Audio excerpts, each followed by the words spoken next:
ug sa dihang nakita nato atong lawas no na gamay kausbanan gikan natong Pasko nga nagtimbang ta og 88, karon anaan na lang ta sa 83.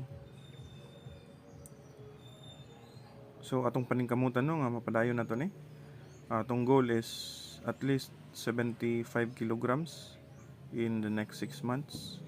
Kay ang atong height naara sa mga 168 centimeters, so dapat atong timbang maubos. So dihang ni teleport ta pagawas og atong paspasan, atong balik-balikon ni atong mga basic nga atake ani atong dumbbells.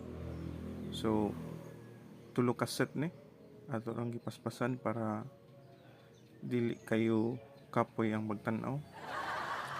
So para ni sa atong kaugalingon no, kay ang atong edad nagkatubo. Mas Sabado Domingo mag-walking sadta, dayon atong ginakontrol atong kaon kay murag atong blood pressure ni anam-anam nagsaka, and naa na say mga signs nga ang atong sugar level nagkataas na pod. So ang atong pagkontrol sa kaon parisa nato gamayng exercise.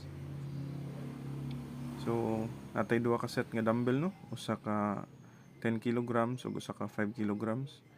So pinasagad ra ni atong mga atake diring dapita, and balik-balik ra ni hantod mahurot natong tulo ka set. Puhon makita tag progress.